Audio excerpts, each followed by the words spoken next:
uma ushayela ekhuluma nje ubuza ukuthi bantwana bani aninayo lemisebenzi inkosi uthi ngeyanenzelayo yona nathula sengiyakhumbula ukuthi ekhosazalweni bami uNkulunkulu wangenzela into eyisimangaliso ngalendlela. Kwafika isikhathi masabantwana sikhula basikhipha abazali ukuthi sihambe siyofunda e-university. Masifika sifunda wadlula unyaka wokuqala wadlula owesibili kodwa kokugcina kokosifoma ngaphosisi bangcwele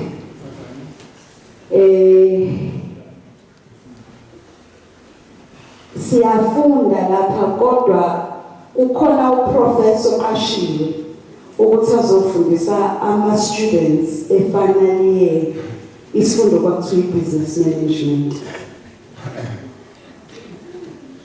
Bese kodwa ngebhadi le-professor asebenzise incwadi unyaka wonke wangafanele ukuthi ayisebenzise. Mucabanga qala unyaka uJanuwari uzokuyophela unyaka uze kufike eNovember isikhathi sokubhala ama-exam nifunda ngencwadi e-wrong.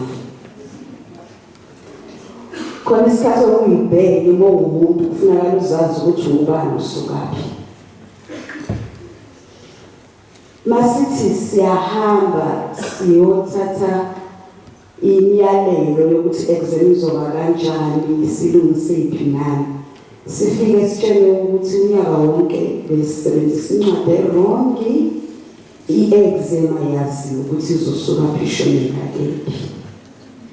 kusele ngicabanga kwaba amaviki amabili sibhale leso sifundo uma kwangezile iviki. Isizame yabuhlungu ngoba mina ngangazi ukuthi anginamama ngababa. Ithuba mangaba ngilekiwe kufanele ngisebenzise. Ngizophinde kanjani ngikwazi ukufunda lesi sifundo, ngikwazi nokugraduate, ngazi ukuthi ngiyosebenza abantwana bakithi babhekekile. Ngizokwenza njani? Kabuhlungu kakhulu inhliziyo yami. Ngenhlanhla yomusa kaNkulunkulu unyaka wonke ngangenayo i-test noma i-exam eyayinama-marks less than 85%. Manje i-mark yami yayiphezulu kakhulu. Kodwa kwacaca ukuthi asazi ukuthi sizoyobhalana. Kwaphithizela kakhulu, kwaphithizela. Ngase ngiba nomthandazo ukuthi inkosi ngicela ube nami. Kodwa futhi ngakitsho ukuthi i-exam ngelihlule.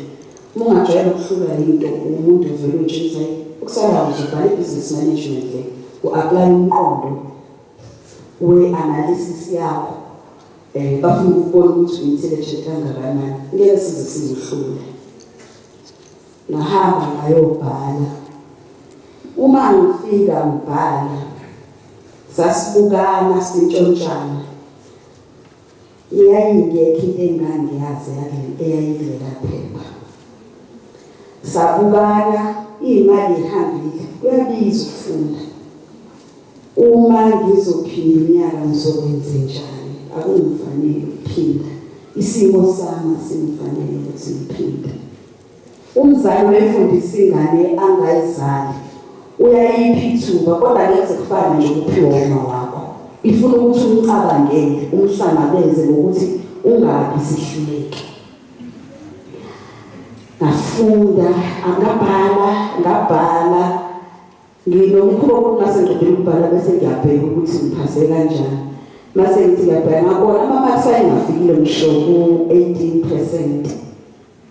Ngabona ukuthi angazi ukuthi ngizofeyila. Futhi ngangibona ukuthi angeke zifike kwi-pass mark. Ngabuya ngabena-submit iphepha. Ehholo esasibhalela kulo kwakuney'rume kanje ngaphandle eluvrandini yami. Ngathi uma ngisuke ehholo ngaqonda kuleyo vrandi zibuke iy'ngane ngangabanandaba. Ngafike ngakhala ngaguqa ngayibiza inkosi uThixo. Ngathandaza abaningi babehleka, abanye babethembe kushubile bekhalisa into edlala kanje behleka kanje. Ngimbonile waguqa wathandaza. Kwaba yindaba nje kwahlekwa kodwa ngangitshela ukuthi angizophinda. Ngathandaza ngathi Nkosi wahamba leli phepha ngifeyilile kodwa kugoqole. Ngihlale kodwa ngase ngifikele umcabango ukuthi ngithole distinction mhlawumbe 4 uma yaba modules. Ngiyazi kwi-accounting angazi nani. Ngase ngithi enkosini ukuthi angangikhumbuli ngisho ngiyonikela. Kodwa ngaphambi isiguqo njalo ngo-4. Ngathi baba kulungile ngingabi no distinction kwezinye izifundo. Ngicela ucaphuna ama-marks kuleza izifundo. Ubese wathatha wafake lesifundo bese mina ngiphuma naso lesifundo ungawuphindi unyaka. Njalo 4 lo December so November ngiyaguqa ngiyathandaza. Ngishintsha yona i-accounting ne-distinction kwi-personal management ne-distinction. Ngicela ungilandele yabo distinction ubafake lesi sifundo ngingaphindi. Yenzeke indaba ngithe ngilele ngaphambi kokuthi kushaye 4 usuka ngekhulu kwase kuDisemba usondele nje kuyinsuku zokuthi kuyamakho. Mangilele ngiyibona inkosi uThixo umjevo omuhle ongabalabala. Yase ingela la makwakhona. Umuntu owayefundisa i-personal management imodule engangiyithanda kakhulu ngoba ngithanda ukustudisha i-human behavior. So ngangazi ukuthi kube ngiphase ngamalengisi amakhulu. Wasengena uNkulunkulu wamfica uMiss McQueen ibhule lalimaka lapho likhumali iphepha lami wacaphuna amaMax wahamba waya komaka i-business management owafaka khona wacaphuna nakwenye indawo wafaka khona i-business management wase yaphuma lakungakhona wama ngaphandle ufaka umjivo omuhle ongathuma abalaba kunoku brown wathi awutana sengikwenzele ngaphapha uma ngiphaphama silele ngomzala bami ababili kwakuyila immigrant ngihlele ngenzansi kombhede bese ngiyathandaza kodwa mase ngithandaza sengithi baba ngiyabonga sengiphasile hayi kudlule kanti umzala wami ulalele njalo lo mthandazo bese ehamba aye ekhaya mina ngisale ngoba ngase ngithole itoko omsebenzi afike ekhaya kunomthetho ukuthi akekho thina results omunye kodwa ahluleke avele awavula results ami efike ekhaya afike fanele afike le business management ngiphasile ngithole 59% iphasi ngakho ku 50% athi mebheka o distinction lezifundo bengibalindele abasekho ngaphandle kwesodwa i-training and development yona yodwa uNkulunkulu ashiya distinction wayo lokho kunye uyayizwa ngoba lento ngiyibhala ngangiyazi ukuthi ngiyazi njengoba ngizazi kodwa uyabona ukuthi uNkulunkulu wenze njengokufisa kwami 59% wavela njengokuvekile isibonakalisweni kodwa uthula ngitshela ukuthi ubekade bebengilandele masevula ama results avela ngifonele lizintama nithi yebo athi hey uNkulunkulu imphendulile umthandazo wakho bese libe sihleka sinodaya sithi uyamuzwa izithandaza thini sibe sihleka njalo futhi sahleka kakhulu ngalolu suku suthi Nkosi ngibonile wacaphulile ama results ama marks ngiphasile lize uhambe njengoba kade uthandaza le ndaba ngaze ngixoxe naye uyizwa mangaba ngithandaza njalo mangicabanga leso sikhathi ngiyafike lo usizi sabuyele emuva abaningi abaphasanga ba repeat abaningi abahamba bayobhala isaphi yakhona engicabanga ukuthi abenzelwa umusa babethola isaphi badlulise sakwazi ukuthi sigraduate nawo sabe sesingcosana sesigraduate abaningi abaphumelelanga mase kufika ngelanga le-graduation kwathiwa lizisasho sathona ngeke uyibhale isaphi futhi ngeke uzufike sabona indlela wavela waguqa ngakhona wathandaza emva kwe-exam ngicela umbongo uNkulunkulu umsebenzi angenzele wona ngiphithanga abanye berepeat ngaqhubekela naye phambili inqubekela phambili empilweni into enkulu noma ngabukeka incane noma ngabukeka ingakanani masiyazi ukuthi vela uNkulunkulu wethu imsulwa ihlala inkulu enhlizweni zethu sicela uNkulunkulu asikhumbule ngabantwana bethu ngabo sisibethu abase-university funda incwadi ibambe ngezandla zakho uphinde uyibambe nangomthandazo nangoshembe nangokukhumbula ukuthi uthulwa abazali bakho ukuze uzoba nesaseqhakazile ungathi bafanele uvuke ufunde noma bafanele uyimisele into zesonto uthi ufunde ukuyimisele into zesonto uNkulunkulu uzobe seyakubusisa Nkosi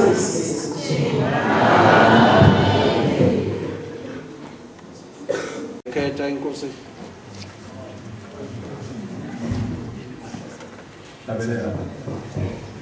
akubajazwa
ngekhetha inkosi enkulu yasebuhleni. Amen. Bantwana bakaNkulunkulu, nami ngithi angisukume ngoba lento engiyiyo yobuNazaretha ngayithola esikhathini sothini. Futhi ukwazi ukuthi ushembe uNkulunkulu ngwazi ngesikhathi sothini. Noma ke ngingambonanga maNazaretha ngoba kwafika kimi ushembe ngisejele ngoshiwe. Ngaphendukela khona ejele. Kodwa ngaphuma sengazi ukuthi ushembe uNkulunkulu. Ayikho enye into kufanele ngifike ngiyenze, kufuna ngifike ngilandele ushembe ngoba nabakithi abaneluthuli lomhlaba bafike bangitshela bathi mntanami ngibona into enkulu, ayikho enye into ekhona emhlabeni nasezulwini, ushembe kuphela. Bantwana bakaNkulunkulu, kunamazwi akawakhuluma ushembe sasithumele umvangeli womhlabeni engane kwakuthiwa uNdlovu. Ushembe maNazaretha uma ekhuluma into leyo nto kufuna niyenze njengoba injalo. Ushembe uma ekhuluma into akusuka umuntu, into isuke izokwenzeka uma ishilo. Okokuqala nje ngathi ngikhona ejele, kushuthi-ke amakhosana laseziboshwe nasaswathole sephenduka eqaleni. Kushuthi abe sesichazela-ke thina esisanda kuphenduka ukuthi uma kulosihlanu uyageza umzimba ngesabathi ungabusawugeza bese uyesula nje ngesithawulana. Kushuthi-ke maNazaretha mina umfasini ngangingenawo, abantu bakithi babengakafiki ukuzongibona. Manje mangiseshawa ngiyakhomplela ngenhliziyo ngithi mina yabona lento kaShemba ubheke ngiyageza ngizugcoba. Nganginovasini nje omncane kakhulu edoshini, ngithi mina ngizogcoba kanje. Yabona lento ayikho lento. Hayi ngigeze ngiqede, mangiqeda nje ukugeza bese ngikwaphula novasini owawusedoshini nguhlikihlela ezandleni. Manguhlikihlela ezandleni uvasini uvele ugcwala izandla. Ngize ngusulele nokhongalele edoshini ube mningi phela ngigcoba umzimba wonke ngawo kade ungekho uvasini. Ilapho nami ngaqala khona ukubona ukuthi ushembe phela abaqinisile uma bethi uNkulunkulu. Kwaphinda maNazaretha sithumelile ukunikela kulutho ngolamakhosazana umvangeli ethi asinikele sekuthuthukile. Wathi uma siphuma size esontweni, wathi nemizi usigadelile yobabamkhulu sizophuma isekhona, namakhosikazi wathi sizophuma esekhona engahambanga. Wayesethi nesizokudla uzosinika uma sesiphumile siphume size esontweni. Nempela-ke maNazaretha saphuma size esontweni, abangalalelanga izwi abazali esontweni baqhubeka bawubamba inkunzi. Lesa sibamba abanye sebadutshulwa, abanye sebabuyela ejele, abangazange bemlalela ushembe. Ukhona nje omunye ubaba la owadlala ngazo ukhona yena. Ngithi sonke ushembe akakhuluma lokuthi uzosinika isidlokudla, akekho ongasebenzi. Saphuma sasebenza sonke sathola umsebenzi. Nesasingaphoyisile abakhosikazi esikhona nabangaganiwe sebaze bakhethi nasuku ehlaza baganiwe. Lezi lothi ngelenkosazana lolu okuyisikhumbuzo salo. Bengithi angifakaze nami maNazaretha uNkulunkulu angenzela khona ngingahlali ngoba mhlambe ngayisilengise ezulwini ukuthi uNkulunkulu uyasenzela izinto ezinhle, kodwa singabe sabatshela abantu ukuthi ushembe uNkulunkulu. Akekho omunye uNkulunkulu ngaphandle kaShembe. Izwi lakhe kufuna abantu balalele, akathi kungenziwa inkosi ibusise nizwile. Amen.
Ngikhumbula ngelinye lamalanga uNazaretha sisemzini wengcwele wasekuthuthukeni. Ngalolu suku kwasetshenzwa kakhulu ulindele ukuthi uNkulunkulu uzongena. uNazaretha sasebenza khula siphansi kwey'hlahla. Iy'hlahla zasekuthuthukeni zasikhiqiza ngizothi amaswidi ngoba umshumayeli wayelapho ngalelo langa wasesamyelisa lezo y'hlahla lawo maswidi. Thiwa uNazaretha imani yasezulwini. Amaswidi akhona bemhlophe emnandi kakhulu angazi ngawafanisa nayo ngoba ikhona into efana nawo. Kodwa umshumayeli uthe mayechaza uNazaretha athi bantwana basezulwini njengoba nikhula phakathi kwalo muzi aloniphatha kahle nale ndawo niyiphathe kahle njengoba ninyenyusa nje lamaswidi lawa asezulwini kuyimana kuyimfihlo yasezulwini akuyiwona wonke umuntu ozowathola uNazaretha lawo maswidi. Ngangempela uNazaretha wasipha sahlala sasebenza salindele ukuthi uNkulunkulu uzofika nangempilo wangena efika nemvula enkulu. uNazaretha ngikhumbula ngenye imini indaba enkulu ngijimele endaweni yefoto uNazaretha. Ngelinye lamalanga ukhona usisi esisabatha naye kodwa ngisambona le nsuku uNazaretha. Uthi mayelandisa le ndaba yakhe uNazaretha uthi ngelinye ilanga abazali bakhe behamba ngemoto beye ekhaya. Uthi uma behamba uNazaretha bafika kwi-toll gate. Mase besondele kwi-toll gate kwasekhanya ama-truck awu-2 ku-left naku-right. Imoto yakubuye yangena phakathi kwendawo yasebhijiswa ama-truck uNazaretha. Uthi bashona abazali bakhe. Wasala eyingane kwafanele ukuthi akhulise ingane zakubo. Wayeka isikole uNazaretha. Uthi eseyekile isikole esebheke ingane zakubo wakhe wayebuye ekulaleni. Uthi uMaNazaretha ngangisazi isikhathi la babezofika ngaso. Uthi mase kuzoba yintatha no4 kuyoshaya u4 ekseni. Kwasikunyakaza yonke into endlini. Uthi iglobe yayiphuka. Eyazi ukuthi manje bakusezongena. Emva kwalokho kuzovuleka umnyango. Uthi ukhulu nokubuhlungu ukuthi wayembona yedwa. Bonke abantu endlini bengambona. uMaNazaretha efika ubaba esondele kimi embhedeni. Ngithuke kakhulu kodwa engangilimazi. Ezama ukukhuluma nami kuvela umlilo emlonyeni. Ezama ukukhuluma nami kuvela umlilo emlonyeni ngapho yakhala. uMaNazaretha hambe wakwenza uthi ngihlale ngikhala ngazi ukuthi mase kuzofika ubaba noma ngibaxoxela abanye bebone ngathi liphupho. uMaNazaretha wahamba wasesekufisa kwaze sogogo wakhe. Mayefika ugogo uthi namhlanje uzokwesula inyembezi angeke usambona ubaba la ekhaya. Uthi ngicela ukuthi mawusuka la ekseni ngesabatha uhambe uye eThembisa. Mawufika eThembisa kunesiteshi esilapha bese ufuna indawo la khona abantwana bakaShembe. Uthi mawufika lapho ufike uthenge 90 photo. Uthi lelo photo la nothini uMaNazaretha. Lana impela wahamba ngesabatha uthi wabuza nje ama-taxi aya eThembisa estation. Uthi bonke wayebonile ekulaleni ugogo ebonisa indlela azohamba kuyo afike kuyo aye la uNkulunkulu emlayele khona wakubona lokho ekulaleni uMaNazaretha. Wahamba wafika ngesabatha ekseni wabona nabantu abagqoke ingubo emhlophe befana bonke njengoba wayebabonile nasekulaleni. Uthi wasabatha uMaNazaretha mase efika ilanje wasesethenga leli foto. Bambonisa wonke amafoto waseselibona leli bonile ugogo wakhe embonisa yona. Walithenga uMaNazaretha wabuya nayo. uMaNazaretha sohlonipheni amafoto. Asibahlonipheni odumisana emnyango. Ngoba lo sebenzela le foto uma nawe usebenzisa ngendlela. Angeke ungene phakathi kwendlu uthi mina ngibheke kodwa bangenayo ebhekeni uMaNazaretha. Uthi uMaNazaretha wabuya nefoto lo sisi lona walala. Uthi mayelele ebusuku siyazi ukuthi uma kuzofika ngalesi sikhathi wahlala elindile. Uthi ugaxile lapha ngasemnyango. Uthi belibheke emnyango yena egaxile embhedeni. Uthi wangena ba wezwa ngicapha. Athi awukhona kanti ugogo wayethi nango babebuya. Uthi wangena ba. Uthi bayifanele esondele kuye unosisi lona. Uthi ngowantwana liphume efotweni. Liphuma liyokhuluma nobaba wakhe. Uthi la hamba uthi ngola qonda kuye emnyango. Lwathi ungasaphindi uze lapha. Hamba uyolala uzokhula umntanakho. Musukhala kangaka. Buyela la sibeke khona bazokhula abantwana. Nangempela uMaNazaretha uthi wathi ngalelo langa akaphindanga ubaba wakhe wabuya. Uthi wasebenza wakhulisa ingane zakubo.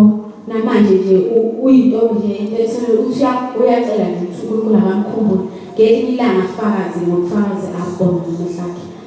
Yilokho uMaNazaretha esikhuluma ngakho nokuthi nje ifoto awuthanda uliphathe kahle ulihloniphe. uMaNazaretha mina ngimsebenzi uNkulunkulu angenzele yona. Ebantwaneni bami ngizogijimela la uNkulunkulu embusisa ngomshado uMaNazaretha. uMaNazaretha mina indaba yami inkulu ngoba okuningi uNkulunkulu bekhuluma nami. Ekulaleni okunye ikhulume nami ngibhekile uMaNazaretha. Konke futhi akuye akushilo kwenzekile uMaNazaretha. Ngelinye lamalanga uNkulunkulu uThimo esihlangene ngaye namhlanje uMaNazaretha wafike egqoke isuti emhlophe. Ekulaleni egqoke isigqoko esimnyama. Uthi mayefika kimi usisi wakho uzokufonela uma efonela lo msebenzi uthatha. Noma ngabe ubiza kancane kangakanani noma ngabe bazokhokhela kancane kangakanani kodwa uthathe lo msebenzi. Uzoba u70 rand ngelanga. Nkosiyami 70 rand. Ngivuka ngempela ekuseni ngikho. Ubizwa ehotel. uMaNazaretha usisomphela isebenzele emakhishini.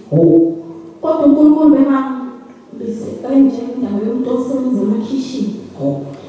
ngibabaze nincane kanje kanti uNkulunkulu uyazi uManazarete ngihambe ngosebenza ngithi ngixoxe indaba kuma wami ngithi khona ngizohamba ngoba izifile kodwa mina namakhishe into engahlangana ngimncane kanje ngamazange ukuthi ngizofundela kuya lapho kodwa uManazarete uNkulunkulu wayefuna ukuloba incwadi nami ngahamba uManazarete ngayibisela Nkosi yami ngasebenza uManazarete ngangishaya ingadi yokulungu ngathi bisetshenzwa umuntu wayebuza nami ukuthi imoto wayifuna ngithi angazi konke kuyazenzakalela ngifuna ama-overtime uManazarete kuze ngikwazi ukuthola imali uManazarete ngange-weekend ngithi hayi ngesonto ngizofika anginike imali eningi uManazarete wahamba lo mlungu wathi hayi anale ndaba ayifanele umncane futhi nomqondo wakho ngathi uphaphele engithathe engise kwabanye abelungu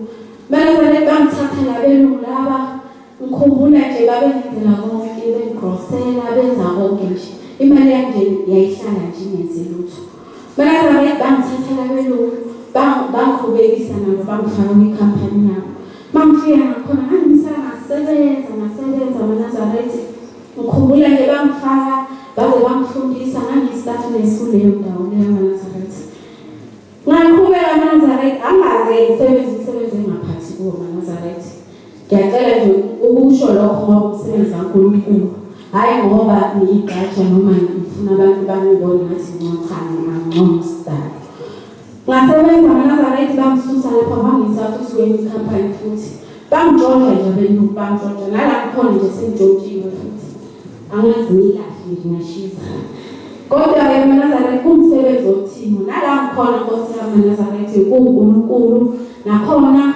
kuyileso sihlale kuso ngiphethe abantwana bakaNkulunkulu nje abangihluphayo kodwa ngibacebile kanti uNkulunkulu uzovela iziplani athi ngizokususa khona la ngoba ukwazi ukukhuluma ngikuse kwenye indawo futhi la uzosebenza khona ngokuthula nengithile uManazarete kuningi umsebenzi uNkulunkulu angenzele yona angazi ukuthi ngaqale ukuthini kodwa nje okhulu wayethi uNkulunkulu uma singaboni ngasolinye asokhulumisana njengamakhono sisizane eceleni uma futhi indaba yethu ihlula sidlulisele phambili athi sizocenta indlela yethu ungabheki kodwa bheke oze kuyo nokuthi wafike la uzokwenzani ungayeqi ngoba kujapha kule ndawo ukuthi isikhathi uManazarete akusona kodwa ke bezixoxa indaba kaNkulunkulu ehleli kwenye indawo la khona izilwane ezimbili abangani abakhulu uJakalasi wayehleli nomngani wakhe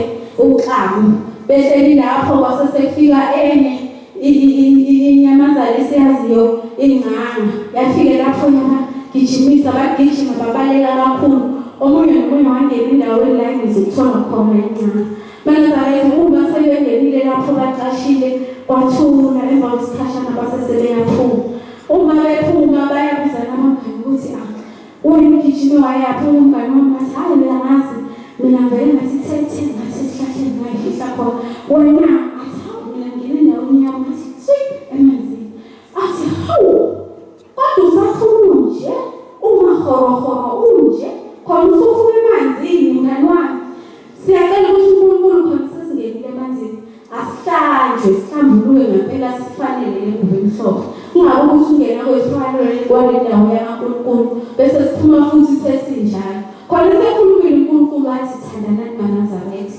ngifuna nimune ngaso sonke isikhathi sihluleke futhi awu siyoze sidutshe izulu Inkosi kusenzela sani zize Yes.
Nkosi yamazwi nomhlaba, ngiyazizwe. Ngicela ukukhuluma amazwi amabili amathathu aqhamuka kuwe ngenkosi uThixo lamakhosazana. Bangcwele basezulwini sihlangane ngenkosi yomusa nothando. Namhlanje sihlangane nendaba enkulu yoThixo lamakhosazana.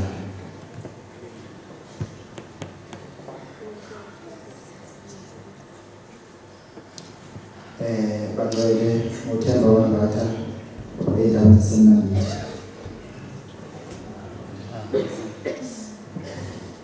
Bangcwele sisendabeni enkulu yenkosi uThixo lamakhosazana. Ngikhumbula ngomnyaka mangaphosisa mhlawumbe wawo-2006 bengihlushwa ikhanda. Leli khanda leli bongabe ukuthi ngibeke phansi. Belishaya kakhulu ikhanda lobuhlungu lokungibuzwa angibazi ngaphalisa nayo.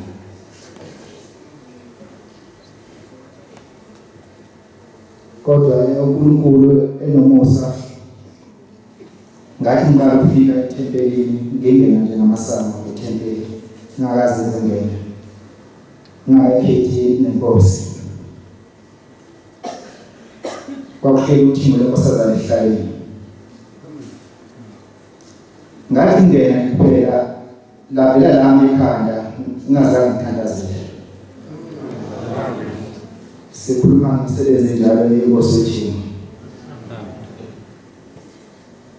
Uthi umfundisi ngesikhathi sokuthi ngamakhosazana ngemuhlwa uthi ukhuluma ngocingo kodwa khona ayikhuluma nabo la eGoli.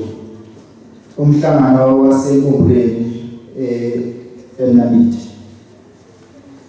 Uthi sesibhalile iphepha sibhalile inkosi ukuthi umhlangano uvalwe iviki lesibili. Ngiyaqula ngiyamuzwa mayikhuluma ngocingo ngithi mina hawu kanti ushangele alifike isabatha. Malifike isabatha ingene inkonzo ekuseni ingene nasemini. Bese inkosi iphume egumbini, mayibuye egumbini ngesabatha ibuye sifaka umjiko omhlophe. Ithi ngiloza lapha ekhaya uma ibuthe isovala nesabatha elilandelayo isabatha lesithathu. Ila ngabona khona ukuthi uShembe akatshela. La ngibona khona ukuthi akatshela ukwazi washo umkhulu ngakazi ukuthi awusho mina ngizala ubhobela. Uthi ngolenkosazana lezala mfowethu inyanga yezulu. Useyangibuza umbuzo uthi ubani kumele uqale umuntu imi ngoThixo lenkosazana. Manje ngibuza lo mbuzo lo vele kwehlizwe phezulu. Lithi uma uphendula uyikho uyothola isibusiso, uma ungaphendulanga uyikho uyothola iqalekiso. Lento lena yasingihlukumeza nami kodwa engikwazi ukuthi umkhulu ngakazi ukegudwa nalifike enkosini. Kwesikhathi kube yona ukuthi akaphakami kodwa imvama uyaguqa. Ngithi hayi mkhulu kodwa ngike ngibona ukuguqa lapha moya enkosini. Ethi phela kufanele ngoba akusesiyo umuntu uNkulunkulu. Ithubongela ngesikhathi ezalothi uThixo lamakhosazana bagijima bayobheka usho umuntu akazi ukuthi bagijima bayobheka ukuthi hayi baba engathi akuzalele. Uthi Bhobhela wasethi kuvelile. Uthi ngisho lokho noma kuthiwa ikuwo malibhalile uThixo levele kuze baba mkhulu ithi kuvelile.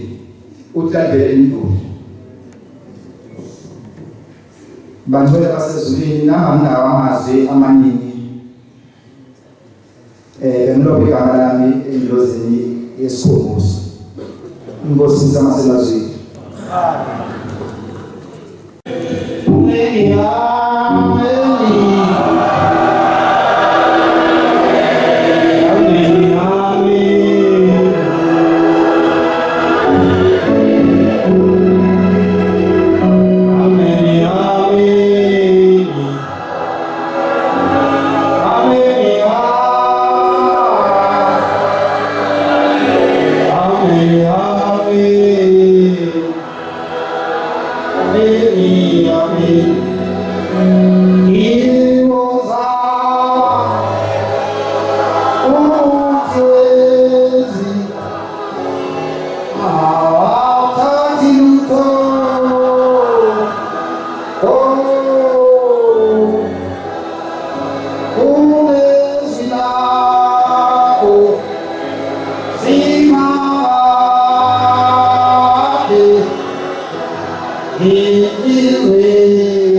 Sekuthi ngelilanga kaNazaretha umama esamthatha ngasekhaya owayengayithandi uThixo inkosazana wayisindisiwe.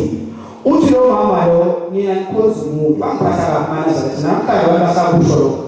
Ngikhoza umuntu thina sisindisiwe sikhoza uJesu nomsindisi inkosi esindisayo esizwa ngaphakathi. Wazongena isifuba lo mama.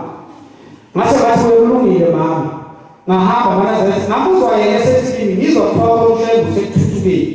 Ngathi mina ushebu ufuna usekuthuthukeni. Wathi angeke ngiyobona nje ukuthi wenzani umshayeli lapha. Ekhona ngokweyisa manje bese kuthi mina kulungile ngokukhulumela nabahlelayo. Bamhlelele manisana. Bese ngena komama olayini oyoliyela. Nasi isilwane sethu sihamba phakathi kwaMaNazaretha amawusasi. Sihambe sigoboza amafutha sibusisa abantu. Lo mama lo maNazaretha emayimbuka ubaba phenduka kuJesu. Mayebo uJesu baba aphuma igazi lapha esibongweni aphuma igazi landlini. Awe phansi lo mama maNazaretha. Abantu inkosi ithi lo mama usawuswa bamphuthumise abashumeli bamthatha umama. Bayivuka umama usefuna uhlala abashumayeli. Uthi yini ngakela abantu uJesu kadabu. Uthi akusumuntu la uJesu la uNkulunkulu la akusumuntu. Sasizemotweni usezeza umuntu ongathi bethwasa uselokhu uyaqhila asafuphuma namuntu emotweni uselokhu uyaminda ngithi mina hawu mamkhosi uhambe kahle wathi awungiyeka wendoda into engiyibonile ayifani nalutho emhlabeni ngoba ungibona nje ngiyoshiya phansi lapha esotini lami inkulu ingadi sephameni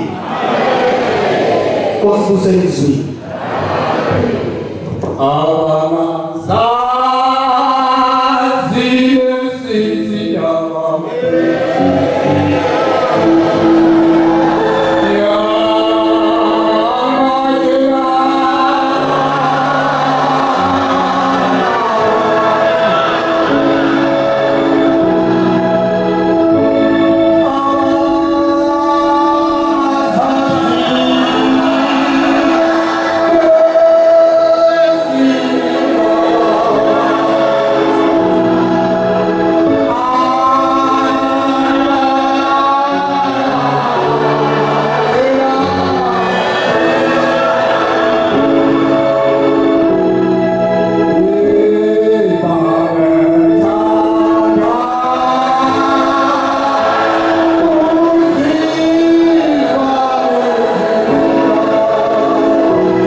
Manazaretha sidibene endaweni enkulu lapha endlini. Uthi ngelinye ilanga umama ekhaya kufike inkosi uthi ngobini. Yasithi ngoba uyagula vuka semtshela uMshumayeli afake lo lindi ekhaya. Aqale bona labo linda ngifuna ukusindisa. Nebala kwabanjalo wahamba wathumela uMshumayeli. Wayesehlela uMshumayeli insuku wayesefika bafaka ulinda amandla amhlophe sewacala umuzi wonke. Kodwa isimangaliso Manazaretha inkosi uthini ngeyetshela umama wami ukuthi akufake olinde ekhaya. Kuthe segula kakhulu esibhedlela esegulela ukuhamba emhlabeni kwasefika inkosi umnyazi wezulu kuye emlalweni wakhe ezawuhamba emhlabeni. Ithi inkosikazi khona linda engathi bafake ekhaya kwabangemuva abanye babo balele phansi thumela beyovuswa. Uma beke bavuka labo linda uzodischarge kwesibhedlela ngoba impilo yakho ngiyiphase ngolinda ngoba bewile njugulanga yingenxa ukusebewile bayovuswa ekhaya. Base beyovuswa labo linda wayesedischarge esibhedlela esephila imongozi. Leyo ndawo Manazaretha. Umnumalo engqoqweni kaNkulunkulu uThixo, umnumalo waseNkandla uthi siyakhona insizwa yakithi eyasha impasi kwaze kwazikhathe iningi impasi lingaphumi kwahomafezi bethelelungu iy'thupha zakhe neminwe yakhe ayinama-fingerprint awekho ezandleni kwaze wafika isikhathi lakhona uyisozala lensizwa yakwaNcumalo wathi ndodana sengikhathe indaba yakho sengiyakuye usuyibone ukuthi uyoqashwa kanjani. Shema uNkulunkulu Manazaretha. Uthi awuzwide eseduthiwe njalo umnewabo impasi engenayo ebathe uyafesa endaweni bamfuna umazisi kutholakala ukuthi umazisi kawukho ngenxa yama-fingerprint. Wathi ngolunye usuku ehamba edolobheni eThekwini wezwa izwi lithi kuye waziba laphinda lelizwi laphinda kwaze waba umuntu wayemshishiza wajika wabheka ngaphambi kwakhe wathi kubiza wena siyohlangana nawe emleleleni ethempelini ngesabatha. Angithi wena awunayo ama-fingerprint ezandleni impasi awunayo.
Yathi mayifika lensizwa yakwa umalo enkosini uThixo yafike yaqala umsebenzi yakhohlwa into eyize ngayo amafingerprint ezandleni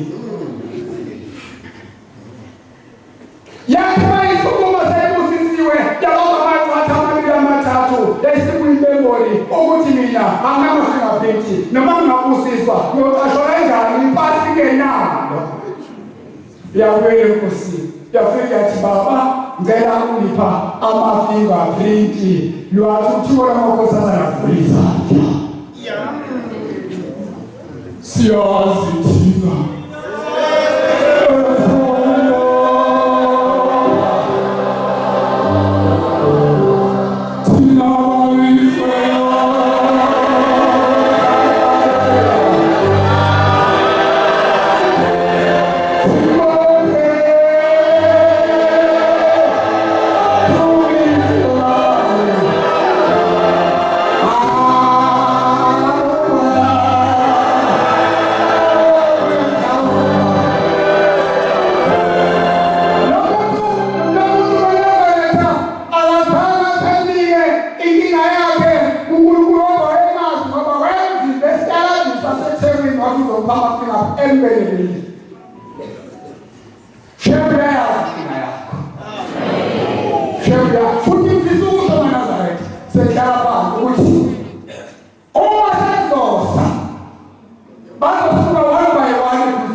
How ukuthi njengoba ngizalaphana ngiyabona ubuso bakho ngathi khona isithombe engisibone sebasi esitoma fest lapho awungene phakathi ubheke impasi lakudinga kwentoleni wangena phakathi umthwathwe wathi mayefika wafika phezu kwetafula kunepasi lakhe selifumile akabonga uNkulunkulu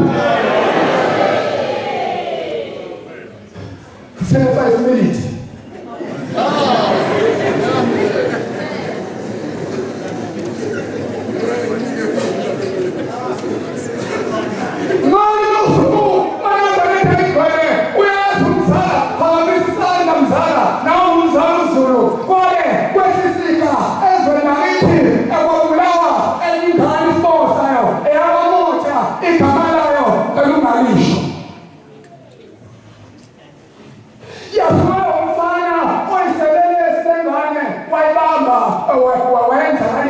Wayenumeza wayifaka esifundweni phakathi mzala uyayazi wathukuthela abazali balengane wathukuthela abanti balengane wathukuthela oyise abadala balengane loyise omncane basebeyibamba lensizwa okumjeni wakhona ngaleso sikhathi wawusemkhulu kakhulu esibanje lensizwa seyenziwa basebeyibusisa bayibusisa nawuyegisa kuthe kusenalenkinga manje yokuthi vele umhlaba mnyama kwenzeka into engazeki lendawo yakho emaphepheni yalezo khathi kufront page ilanga ephambili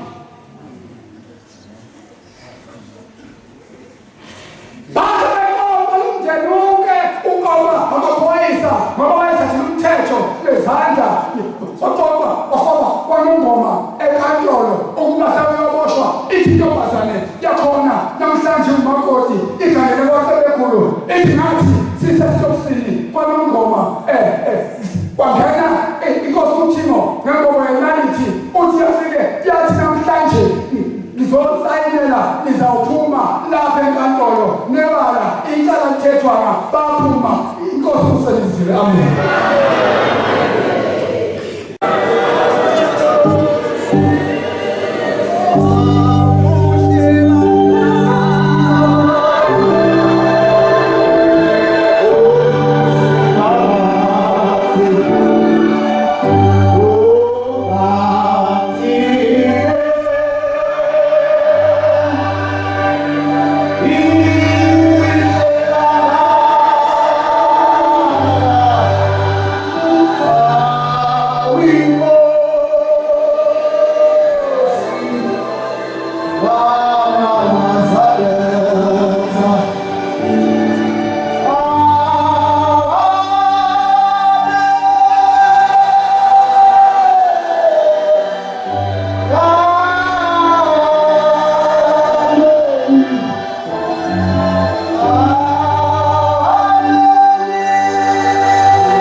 inkosi uNyazi lezulu amen umntwana ogoqile wakaGumede entabeni zaseMbumbulu ethembeni lasempumelelweni emzini wenkosi ayibonge inkosi manazabeza njengoba ngihleli phansi kunento engiphushayo ethi ngabe uyalenza iphutha mongasungambabazi ushembe namanazabeza ngimncane ngingaka ngisumiswa yiloko ngibona ithuba livuleka ngithi nama ngene ngimbabaza ushembe ngoba ngeintanga ushembe ngisebenza esiphingo sesizwa kuthiwa indawo eqashayo eUnitrans bese siyavumelana nomunye mfowethu wakaZulu sithi nasi sihambe siyofesa kodwa manje inkinga enkampani kungenwa ngeagent iagent yakho isempilo sihambe nangaphela lale sizwa siyabofesa mesifika abofesa lapha kuthi why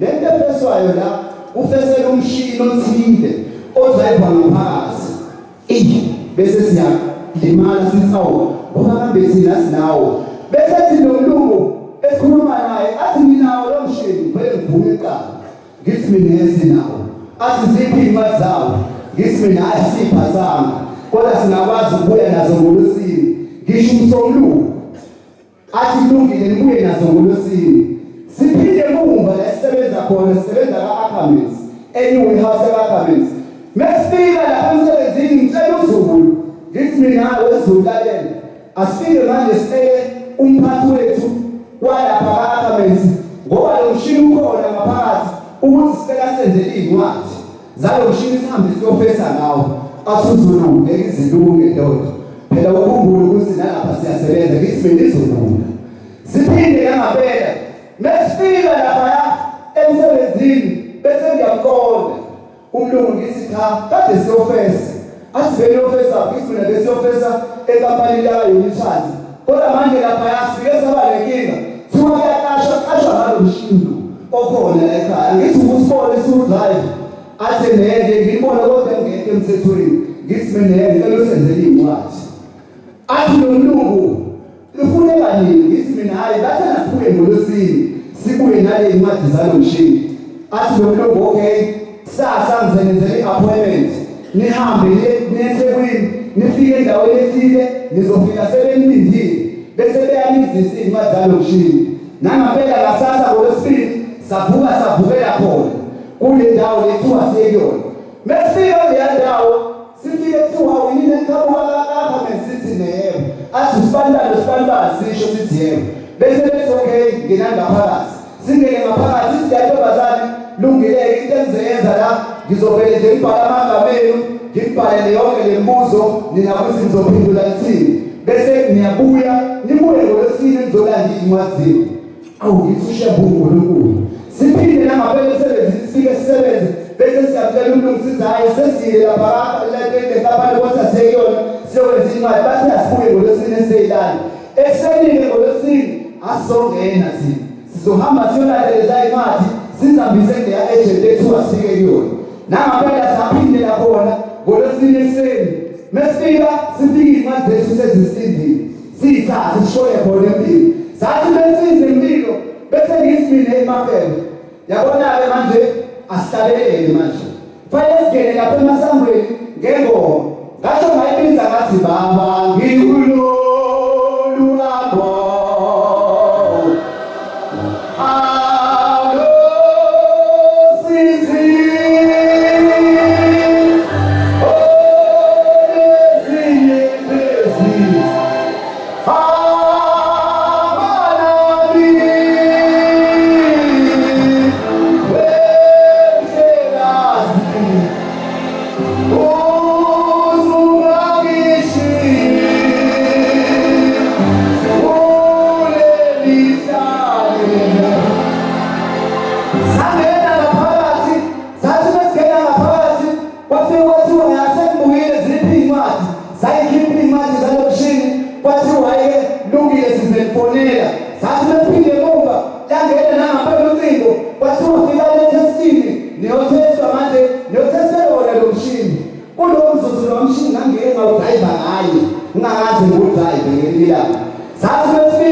ngawenza umshini ngawushaka ukubhajisa emaphayethini kwathiwa hlika kwathiwa bekukhiye lapha thatha isikhwama sakho ngathi mina ngehlelwa yini sengade ngitshela ukuthi umsebenzi ngutholile ngoba lapho ngase ngibathomelile e-Ackermans ngathi mina hayi ngiyahamba nakamali encane manje ngiyosebenza enkampanini enkulu bangibona ngibuya ngathi bengibuya ngasebenza kwaphela isonto lokuqala uZulu usalile uphasile umshini sengisele ngedwa ngala ngathi mengisebenza lapha isonto lokuqala kwathi lesibili angena ucingo kwathi wena uphela idomente ngathi mina yebo mina angazi-ke nalowo phela ukuthi umawe eqandiswa yini kodwa ngathi mengimbuza ngemlanga wathi hayi iy'ngane zabelungu bami ngabona ukuthi wena ayikho indaba kanjwa-ke iy'ngane zabelungu mhlawumbe nathi kuthiwa zobabelungu hhayi-ke ngaphindela wathi wena bekumele ngathi kwathiwa ke ufike kusasa uke wabizwa emthandazo ngathi mina ngikaze ngizwe.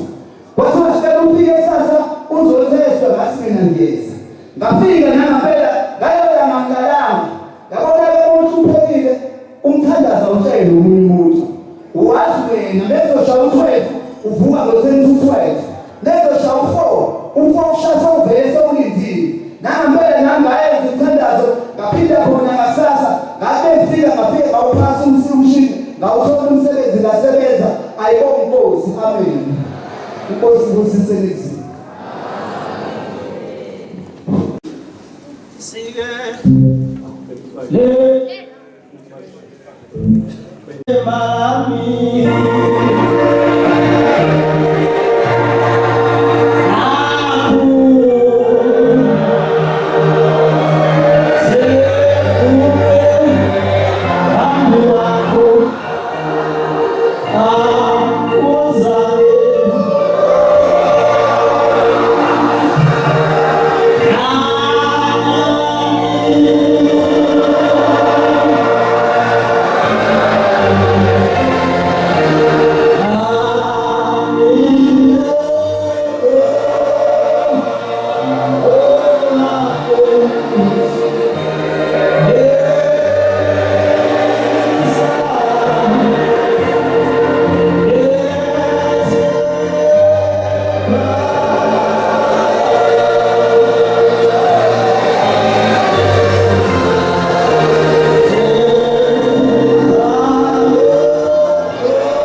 Thank you.